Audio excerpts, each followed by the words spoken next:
매주 수요일 이 시간에는 ETF 투자 전략 알아봅니다. 오늘 이 시간은 KB자산운용의 금정섭 ETF 마케팅 본부장 모셨습니다. 어서 오세요. 안녕하십니까. 네, 한 주간의 투자자 여러분들의 관심을 받은 ETF 상품들로는 어떤 것들이 있었나요? 네, 주간 매수를 많이 했던 상품들부터 좀 살펴볼 텐데요. 네. 개인들 입장에서는 주간에 가장 매수를 많이 했던 상품은 코스닥 관련된 상품이었습니다. 주로 이제 레버리지, 시장 상승의 2배로 먹는 150 레버리지와 코스닥 150에 한 1,000억 정도 주간 매수가 들어왔는데요.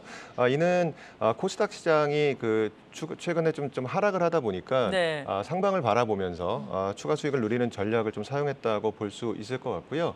코스닥 시장이 아닌 이제 유가증권 시장을 보면은 유가증권 시장이 코스피 시장에서는 하락에 베팅을 했다고 볼 수 있겠습니다. 네. 코덱스 200 선물 인버스 2X 하락했을 때 2배의 성과를 내는 이 인버스 2X 상품에 대략 한 348억 정도 개인의 매수세가 몰렸고요.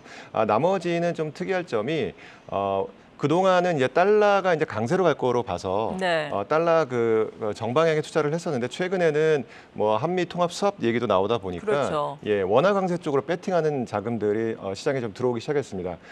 대표적인 상품이 코덱스 미국 달러 선물 인버스 2X 원화가 강세로 갔을 때 수익을 낼 수 있는 상품인데요. 해당 상품에 대략 한 240억 정도의 개인의 매수세가 들어와서 시장 관련된 상품과 환율 관련된 상품에 관심이 좀 모였다 이렇게 볼 수 있겠습니다. 네, 투자자 여러분들이 관심을 가진 상품을 보니까 지금 시장에 대해서 어느 정도 시사점을 주고 있는 것 같아요. 지금 시장이 상승을 할 수도 있고 하락을 할 수 있는 상당한 변곡점에 와 있다라는 생각이 듭니다. 선택하기가 참 어려운 시장인데 수익률 측면에서 보자면 어떤 상품들이 또 수익률이 높았나요? 네, 주간 수익률 상위 ETF하고 하위 ETF를 살펴보면요. 제일 성과가 좋았던 상품은 코덱스 유럽 탄소 배출권 선물 ETF가 대략 5.4% 정도의 주간 성과를 보여서 가장 성과가 좋았고요. 이 상품은 그 전주 같은 경우에 좀 조정을 좀 받았었는데요. 네. 최근에 저점 이식이 좀 오면서 반등에 성공해서 관련 상품의 성과가 좀 개선이 됐고요. 나머지는 코덱스 콘 선물이라든지 은 선물이라든지 커머더티 관련 상품이겠죠. 농산물과 네. 커머더티 관련된 상품들이 전반적으로 성과가 좀 개선된 모습을 보였고요. 하위권 상품으로 보면은 중국 관련 상품들이 성과가 좀 안 좋았습니다. 제일 안 좋았던 거는 차이나 태양광 관련 상품이 마이너스 한 12% 정도.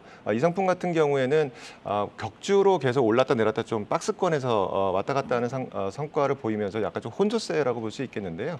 나머지 상품 중에서는 차이나 섹터 관련된 상품인 클린에너지 상품이 마이너스 한 9% 정도. 나머지는 차이나 육성 산업이라든지 차이나 심천이라든지 전반적으로는 중국 관련된 ETF의 성과가 한 주 동안에 좀 많이 악화됐다 이렇게 볼 수 있겠습니다. 네, 그렇군요. 그리고 앞서서 투자자 여러분들이 관심을 많이 갖는 ETF에서 보셨듯이 또 지수와 관련해서는 레버리지 상품을 이용해서 수익률을 극대화하고 싶어하는 투자자 여러분들도 있는 반면에 이렇게 변동성이 시장 자체가 심하다 보니까 좀 안전자산에 투자하고 싶다라는 니즈도 있잖아요. 이걸 좀 배분을 해주는 ETF가 있다고요.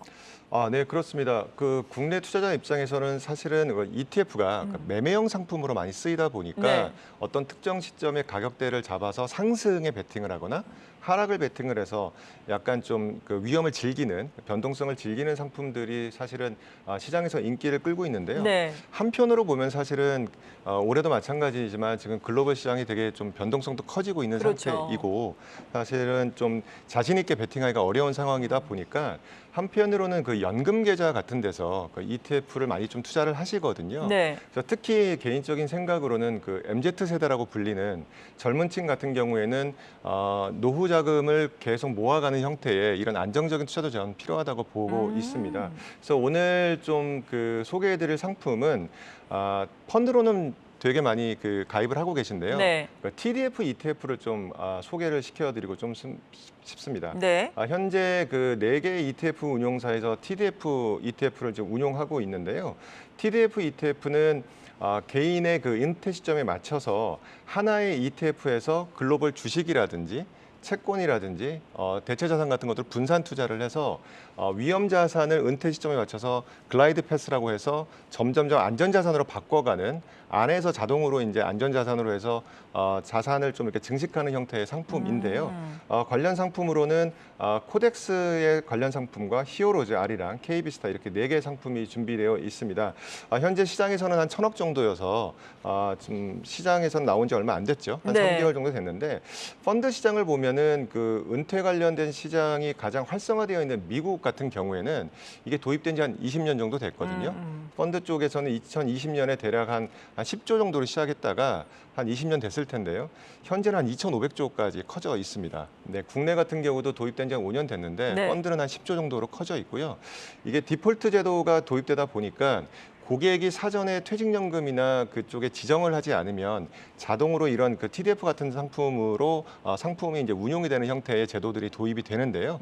그러다 보니까 이쪽 관련 시장이 좀 커질 것 같습니다. 그래서 이 TDF 관련 ETF에 투자를 하시게 되면은 관련 자산을 예를 들어서 2030 같은 경우에는 네. 은퇴 시점이 대략 한 30년 정도 남았다고 하면은 2050년이 은퇴 시점이라고 보고요. 그러니까 해당 상품 이름 중에 2050이라고 되어 있는 상품에 예. 가입을 하면 되거든요. 상품이 각각 나눠져 있나 나눠져 보네요. 있습니다. 저희는 그걸 빈티지라고 표현을 하는데요. 예. 예를 들어서 50대 같은 경우에는 은퇴 시점이 대략 한 10년이 남았다고 하면은 그러니까 펀드나 ETF 이름에 2030이라고 되어 있는 네. 2030년 은퇴로 보는 거죠.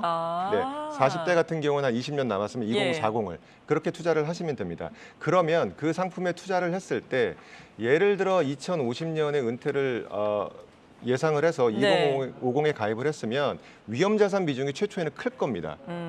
젊은 MZ세대 같은 경우에는 은퇴 네. 시점이 아직 많이 남았기 때문에 위험 자산을 대략 한 80%에서 시작을 했다가 네. 은퇴 시점이 가까워지면 대략 한 30%까지 쭉 내려오게 되거든요. 이게 차트를 좀 보여주시면 좋을 것 같아요. 네네. 네. 네, 그래서 제가 그 준비한 거는 KB스타 TDF 2050인데요. 은퇴 시점이 한 30년까지 남았으니까 위험 자산이 최초에는 대략 한 70% 후반대 한 80%로 시작을 했다가 해당 위험 자산에는 이제 주식이 들어 있겠죠. 네. 여기 이제 차트를 보시면은 표를 보시면 주식이 한 70% 되어 있는데요. 그 주식 안에는 여러분들이 잘 아시는 미국의 S&P 500이라든지 나스닥이라든지 이런 미국 관련 ETF들 들어 있고 유럽, 일본, 중국, 한국 관련된 위험 자산이 들어 있습니다. 그리고 안전 자산은 이제 대표적으로 채권이 되어 있을 텐데요. 그 채권 관련 ETF에도 한 14% 정도 들어 있어서 그러니까 이런 상품들에 장기적으로 투자를 하시면은 ETF 운용사가 자동으로 은퇴 시점에 맞춰서 그 자산을 불릴 수 있게 운용이 된다.